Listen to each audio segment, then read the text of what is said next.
2 of OLS 23, and just like that, we're hopping straight into a game. Round 6 here. It's going to be Teneryx versus Bratchedkata. Let's go ahead and head on over.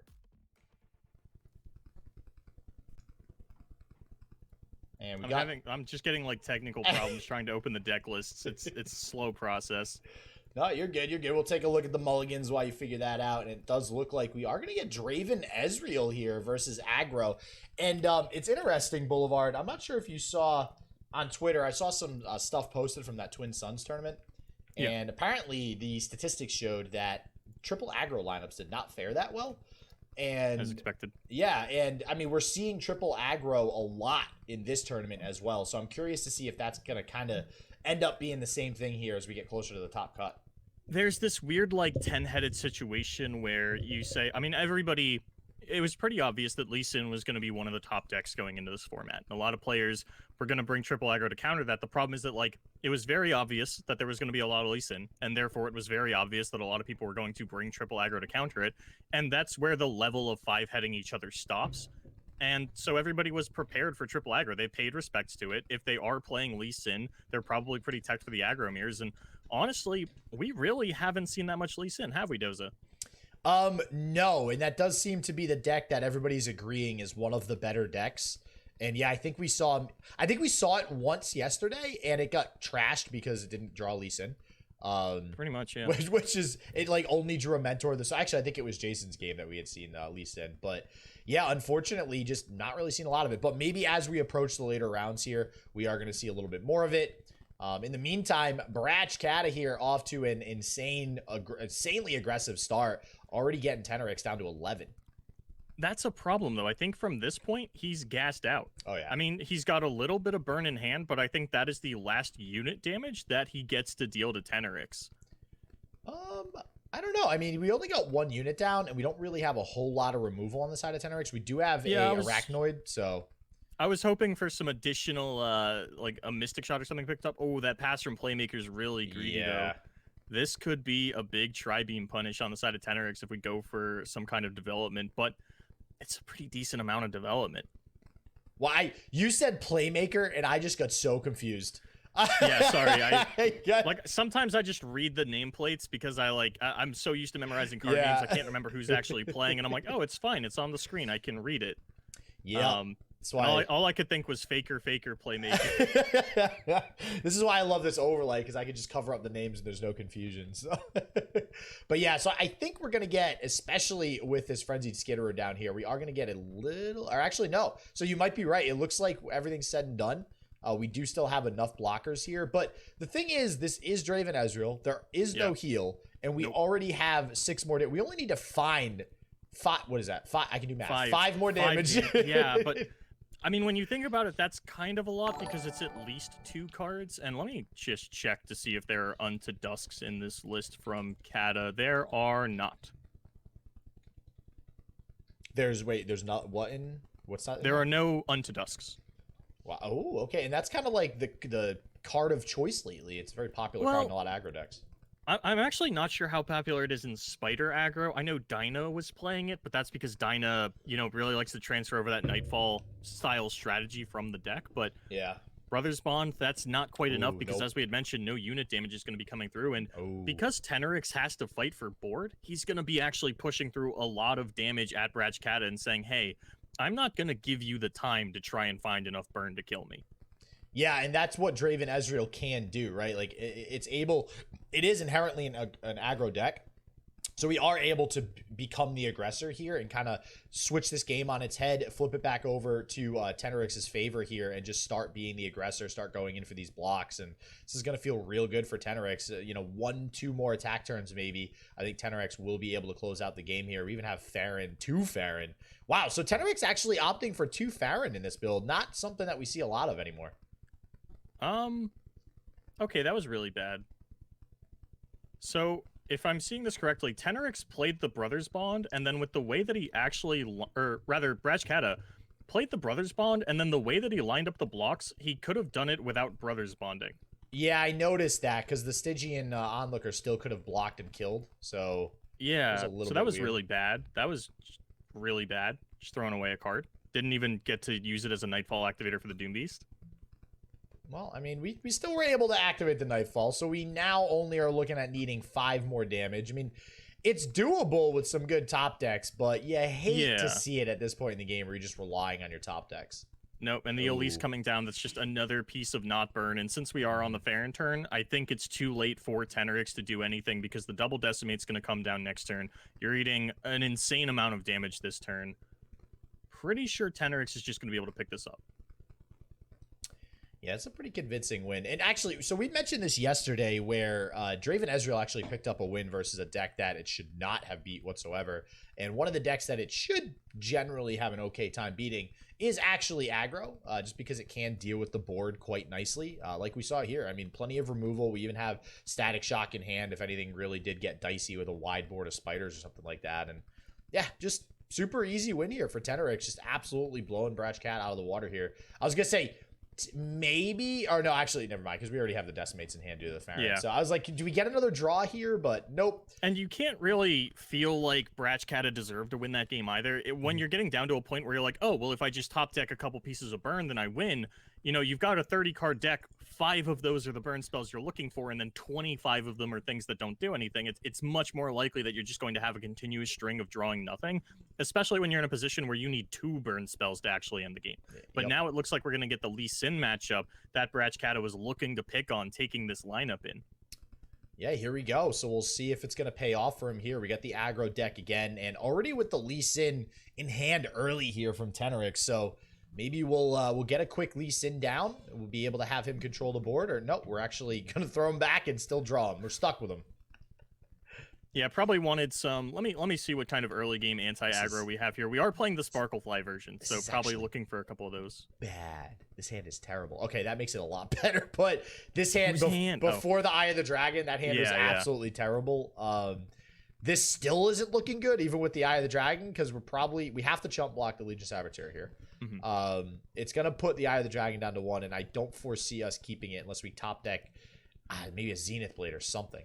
Yeah, and it's a little bit awkward in situations like this against something like Spider Aggro, where even if you can get the Dragonling train going, they don't block fearsome units. Yeah, feels bad, man. Only 2 attack.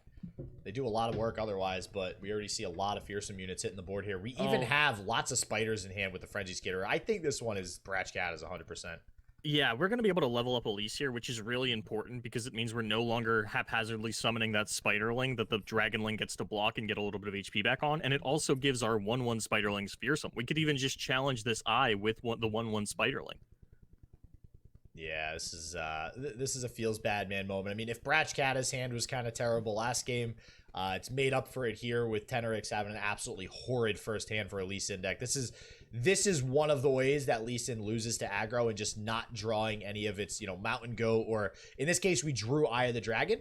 We just didn't really draw anything to utilize the Eye of the Dragon in any good way. It's so funny that we're talking about, this is how you lose, and like, it's turn 3, JDoza. It's calling it. We're done. This is it. If you can find this very specific string of cards by turn 3, I mean, if your opponent's going to a level in Elise, it does certainly feel like, this is not a game that you're going to end up winning. Yeah. Well, you said it perfect, right? Like, even if, let's say we had better cards. Let's say we were able to get this Eye of the Dragon off and actually heal a little bit with the Dragonling. Okay, well, wait. What are we blocking with the Dragonling because of all those fearsome units like you mentioned earlier? So even if we got that, it's still not that great. Concussive Palm is probably one of the better cards in this matchup, as is Sparklefly, so we finally draw him, but might be a day late and a dollar short here, as we're going to probably get a really big attack turn. And I think that Bratchedkata probably shouldn't go for the open attack. The only punish your opponent could have is the Concussive Palm. We see that in Teneryx's hand, but I don't even think that's that bad for you. It continues to ensure that your opponent is not getting any spider or any Dragonlings, so many Ling tokens in this matchup, and you're able to push through a lot of damage if you go for something like Saboteur Skitterer or Skitterer into Onlooker. Yeah, Skitterer feels nice here because you're going to get rid of that Tail of the Dragon as a fearsome blocker. You can still kill both units essentially, and there's the Shen GG emo already from Teneryx. Wow, that feels bad. That was a quick one, huh? Is that just lethal there? Hold on. 4, not 5, quite. 6, 7. Oh yeah, the Saboteur isn't fearsome, so we're a little short, but I think we got this. Safe to say. Yeah, we're 5 short. So all we need is basically Doom Beast plus another attack, and we're golden. I don't know. Teneryx lived at 5 HP through the last game, but I would imagine this one is going to go a lot differently. Sparklefly would have had a chance if we had a Mentor of Stones to go alongside it, but such is not the case. Yeah. Yeah, and it's like, all right, here's the deal. I will say, I have seen not just Lee Sin decks, but any sort of control deck that wants to stabilize and get some sort of combo off later on in the game. They can sneak out some stabilizations, and in some very particular instances, like, I don't think that's the case here with 2 Deny in hand. I think we would have needed, like, another Concussive Palm or something, but yeah, that's, that is GG's if I have ever seen it here, Boulevard. That is a quick turn 6 victory from Bratchedkata, tying it up 1-1. So I know you had mentioned earlier, you were talking about Twitter and seeing the sort of demographics from the Twin Suns podcast tournament. Did you see Bratchedkata's run through the Twin Suns podcast tournament? I don't remember it specifically. No, why? So he ran a very different lineup than the one he has here. I would imagine part of it was understanding that you're playing in 2 tournaments at the same time. You know, maybe you want to take some easier decks. And part of it probably just being doesn't have a lot of cards on this NA Smurf. But I definitely feel like it's more of the previous one because he played Zoe Karma in the Twin Suns tournament, and he said it had a game record for him of 2-6. Wait, the Zoe Karma did? Yeah, he went 2-6 with Zoe Karma. Wow, okay. So maybe that is just... well, maybe it's a difficult deck and you are playing in 2 tournaments at the same time. You're probably playing multiple games and you didn't get to think about it too hard. But he even called himself out in the tweet. He was like, I didn't think I did anything too wrong. I threw 1 game, you know, decidedly, but that still would have put him at a 3-5 record, which is very, very bad. And I thought Zoe Karma was still a pretty decently postured deck. So I am curious to see how that's going to evolve as the meta shakes out. Yeah, and Zoe Karma, I mean, do we think maybe Zoe Karma didn't do so hot because of, you know, there being so much aggro right now? Like, aggro in general might not be great, triple aggro lineup, but specifically versus some of those later game decks, maybe they have an advantage like we just saw in the last game? Maybe. I feel like Zoe Karma should be better postured against aggro than Zoe Lee Sin, though. Oh, yeah, for sure. I 100% agree. What I will say, I think everybody can agree on right now, Zoe is killing it. This card is before the nerf, after the nerf. Like, you can't debate a turn. I mean, sorry. Well, before the patch, I should say. The other nerfs to other cards. Yeah, I was gonna say, did Zoe get nerfed and I missed it? I like, when did that happen? Before and after the patch, like, there's no debate. A turn 1 Zoe going in, if she just hits the Nexus once, that is a huge advantage in the game. And a lot of damage coming through. A huge advantage for Kata, though, is that these units are all going to survive. You know, Teneryx probably has to Zenith Blade this Butterfly again in order to let it try and live, and that's just more and more Zenith Blades that we're not using on Lee Sin that we're committing basically our entire turn to playing, and it looks like instead we're going to go for the Star Chart Goat, which I don't mind. We even have the Guiding Touch to try and save this Sparklefly again on the next turn, but there's, you know, Playmaker might go, Bratchedkata, rather. He's got too many names. First, I had to struggle between Zeramis and Bratchedkata. Now I'm reading Playmaker off of it. Dude, oh, man. You got to stop reading the names, man. The Guiding Touch is going to be able to save him and his Sparklefly. Yeah. Is the thought that I was trying so hard to push out. Yeah, Guardia, maybe Zoe not really doing a whole lot in this game. If anything, I think what we're going to have to pillar on is the Sparklefly, and maybe Sparklefly will be the difference maker here, but it's not looking good again for Teneryx. And, I mean, we've seen this time and time again from Lee Sin. It's very difficult versus aggro decks. If it doesn't get a really, really good start, it just isn't able to pick up a win. Now, I will say, I think we have the tools. We have a Crescent Strike in hand. We got the Guiding Touch, like you mentioned. We even already have the Lee Sin if we can actually get him down and online. So we might be able to stabilize in this one and come back. And this is what I was kind of hinting at last game, where although it looks like the aggro deck is off to a very fast start and has a pretty good chance of winning the game, you know, we might be able to still stabilize with Lee Sin out of seemingly nowhere. So we'll see how the next couple of turns play out. I really like that fervor from Bratchedkata, taking care of the Sparklefly while the shields are down, actually sort of playing double duty and making way for the keg for the Gangplank to come down, and that's going to immediately proc thanks to the Legion Saboteurs. So just playing super efficiently with the amount of damage that we could have pushed through and get the Crescent Strike, but it doesn't feel like a game-ending Crescent Strike. I mean, Lee Sin's going to get to come down with Zenith Blade, but it still seems so far away from getting to the attack point of winning the game. Yeah, and, you know, we can see here, too, we have Legion Rearguard, ladies and gentlemen. If you guys didn't know, recently buffed back to his old former glory, a 3-2 can't block, and doing a lot of work in all these aggro decks. We are seeing him absolutely everywhere, and you can see it here. I mean, it makes a big impact. Have we seen it in anything other than Pirates, actually? Yeah. Yeah, I think so. Jesus. There's spiders aren't playing it because they're going the more fearsome route. Well, yeah, you have Precious Pet and spiders. I'm trying to think of the other aggro deck. Shurima Noxus plays it as well. I don't think we've actually gotten to see any of those play yet, so maybe that's why I didn't. And I'm actually really surprised we haven't seen Shurima Noxus aggro with all these aggro decks, because I really love Ruinous Path. I think it's a great card. Bratchedkata's playing it. It's just been banned every time we've spectated him, and he does have Legion Rearguards in there. Interessante. So maybe we'll at some point be able to see this deck a little bit later today. Depends on how far Bratchedkata is going to make it. But Lee Sin, confidence down on the field. Yeah. If there's anybody I have confidence in Boulevard, it's Bratchedkata. So I'll agree with you there. Now, another Zoe in hand for Teneryx as well. We still have the attack token, so maybe we go ahead and throw the Zoe down. If we decide to gem up the Lee Sin, we will grab Challenger, which will be able to pull one of these units. I wouldn't have hated that, just because we don't really have a whole lot of blockers next turn, and this open attack is not lethal, I don't think. No. Well, wait, 5 I think it's like exact lethal. Well, okay, but Guiding Touch saves us by like 1, I think. This is very, very close. My Nightbot links. Every day I'm finding more and more stuff. Something slips through the cracks. Oh, man. All right. You finally got Nightbot linked back here, and then you're like, whoops, yeah, I linked it back from the old channel.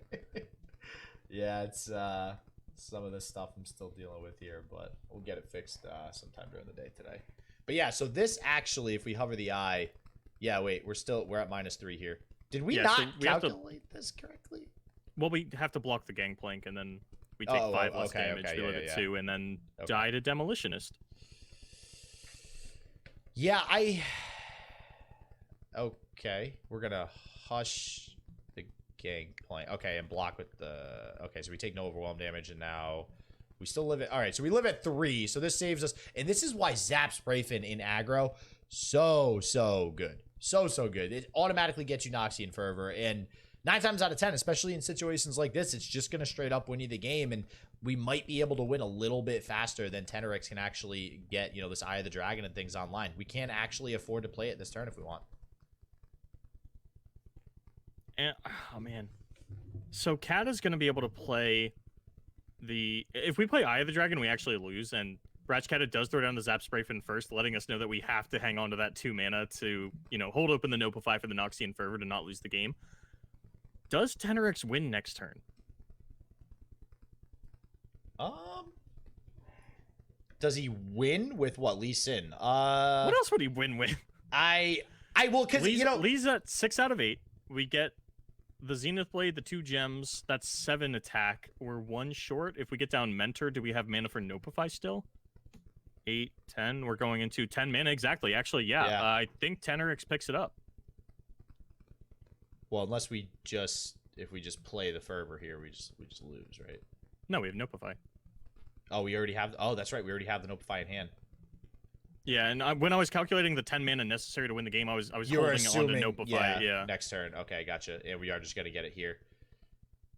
Yeah, so Teneryx... And this is... Man, Lee Sin always constantly just sneaking out victories like this, where you're just able to put together the puzzle pieces in hand to put together that OTK kick.